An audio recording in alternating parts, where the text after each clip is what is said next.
Hello friends, I am Nissa from Nissa's Kitchen. Welcome to my channel.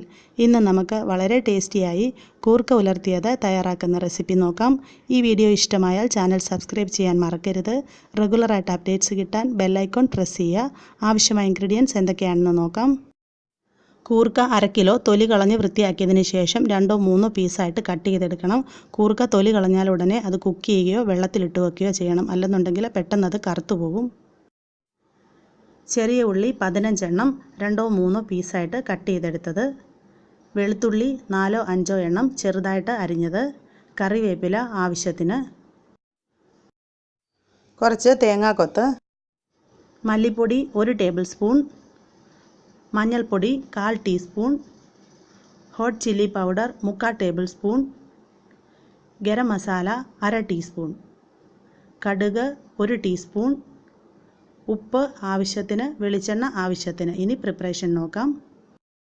ആദ്യമായിട്ട് നമുക്ക് കൂർക്ക വേവിച്ചെടുക്കാം. അതിനായിട്ട് ഞാൻ നികക്ക വെള്ളമൊഴിച്ച് ആവശ്യത്തിന് ഉപ്പും ചേർത്ത് കൂർക്ക അടുപ്പിൽ വെച്ചിട്ടുണ്ട്. ഇതിലേക്ക് 1/4 ടീസ്പൂൺ മഞ്ഞൾപ്പൊടി ചേർക്കാം.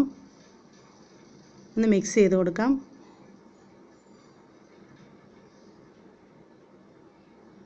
ഇനി നമുക്കിതിനെ വേവിച്ചെടുക്കാം. ഒന്ന് മൂടി വെച്ച് കൊടുക്കാം. മൂടി വെച്ചിട്ട് ഒരു മീഡിയം ഹീറ്റിലിട്ടിട്ട് ഇത് നന്നായിട്ട് വെന്ത് വെള്ളം വറ്റി വരുന്നത് വരെ വെയിറ്റ് ചെയ്യാം. ഇപ്പം നമ്മുടെ കൂർക്ക നന്നായിട്ട് കുക്കായി വന്നിട്ടുണ്ട്. ഇതിൻ്റെ ഉള്ളിലെ വെള്ളമൊക്കെ വറ്റി വന്നിട്ടുണ്ട്. ഇനി നമുക്കിതിനെ ഉലർത്തിയെടുക്കുന്നത് എങ്ങനെയാണെന്ന് നോക്കാം. ഞാനൊരു നോൺ സ്റ്റിക്കിൻ്റെ പാൻ അടുപ്പിൽ വെച്ചിട്ടുണ്ട്. ഇതിലേക്ക് നമുക്ക് ആവശ്യത്തിന് വെളിച്ചെണ്ണ ഒഴിച്ച് കൊടുക്കാം. കഴിയുന്നതും ഇതുപോലെ മെഴുക്ക് പുരട്ടിക്കും ഉലർത്തിനുമെല്ലാം വെളിച്ചെണ്ണ തന്നെ ഉപയോഗിക്കുക. വെളിച്ചെണ്ണ നന്നായി ചൂടായതിന് ശേഷം 1 ടീസ്പൂൺ കടുക് ഇട്ട് കൊടുക്കാം. കടുക് മുഴുവനും പൊട്ടിത്തീരുന്നവരെ വെയിറ്റ് ചെയ്യാം.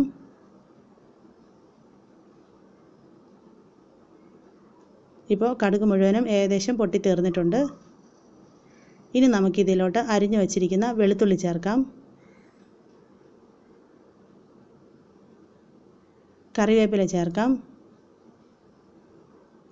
ഇനി ഇതിലേക്ക് വറ്റൽമുളക് ചേർക്കാം. ഞാൻ ഇൻഗ്രീഡിയൻസ് പറഞ്ഞപ്പോൾ വറ്റൽമുളക് വിട്ടുപോയിട്ടുണ്ടായിരുന്നു.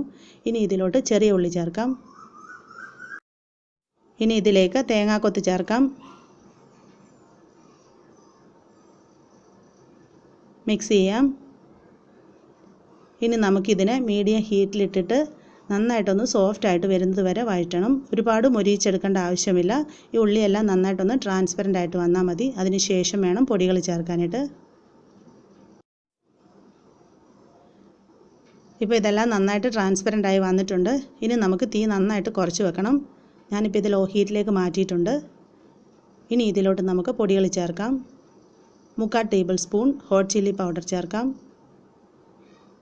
1 ടേബിൾ സ്പൂൺ മല്ലിപ്പൊടി ചേർക്കാം. 1/2 ടീസ്പൂൺ ഗരം മസാല ചേർക്കാം. എല്ലാം കൂടെ നന്നായിട്ട് ഇളക്കി യോജിപ്പിക്കാം. ഇനി നമുക്കൊരു 2-3 മിനിറ്റ് ഇതിനെ ലോ ഹീറ്റിലിട്ടിട്ട് നന്നായിട്ടൊന്ന് മൂപ്പിച്ചെടുക്കാം. ഈ പൊടികളെല്ലാം എണ്ണയിൽ കിടന്ന് നന്നായിട്ട് മൂത്ത് ഇതിൻ്റെ പച്ചമണം മാറണം.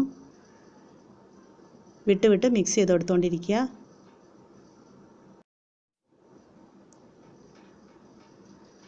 ഇപ്പോൾ പൊടികളൊക്കെ എണ്ണയിൽ കിടന്ന് നന്നായിട്ട് മൂത്ത് വന്നിട്ടുണ്ട്. ഇനി നമുക്കിതിലോട്ട് കുക്ക് ചെയ്ത് വെച്ചിരിക്കുന്ന കൂർക്ക ഇട്ട് കൊടുക്കാം. കൂർക്ക ഇതുപോലെ ഒട്ടും വെള്ളമില്ലാതെ വേണം കുക്ക് ചെയ്തെടുക്കാനായിട്ട്. ഇതെല്ലാം കൂടെ നന്നായിട്ട് ഇളക്കി യോജിപ്പിക്കാം.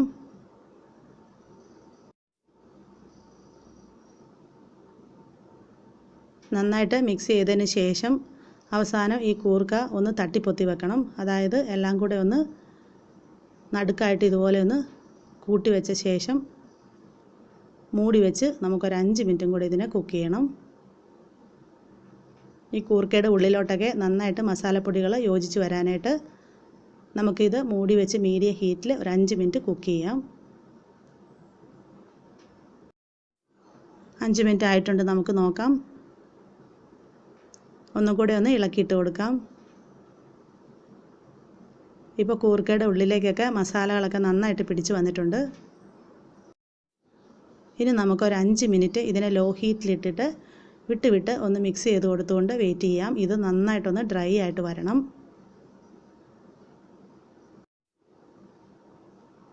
ഇപ്പോൾ ഒരു 5 മിനിറ്റും കൂടെ നമ്മൾ ഇതിനെ കുക്ക് ചെയ്തു. ഇപ്പോൾ നമ്മുടെ കൂർക്ക നന്നായിട്ട് ഉലർന്ന് വന്നിട്ടുണ്ട്.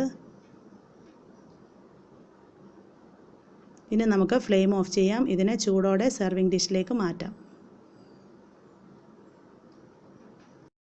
അങ്ങനെ നമ്മുടെ നാടൻ കൂർക്ക ഉലർത്തിയത് ഇവിടെ സെർവ് ചെയ്യാനായിട്ട് റെഡി ആയിട്ടുണ്ട്. ഇത് കഞ്ഞിക്കൊപ്പവും ചോറിനൊപ്പവും എല്ലാം വളരെ നല്ല കോമ്പിനേഷനാണ്. എല്ലാവരും ട്രൈ ചെയ്ത് നോക്കാനായിട്ട് മറക്കരുത്. അഭിപ്രായങ്ങളും നിർദ്ദേശങ്ങളും താഴെ കമൻറ്റ് ബോക്സിൽ എഴുതി അറിയിക്കാൻ മറക്കരുത്. വീഡിയോ ഇഷ്ടമായാൽ ഇതിൻ്റെ ലിങ്ക് ഫ്രണ്ട്സിനൊക്കെ ഷെയർ ചെയ്ത് കൊടുക്കണം. സപ്പോർട്ട് ചെയ്യണം. താങ്ക്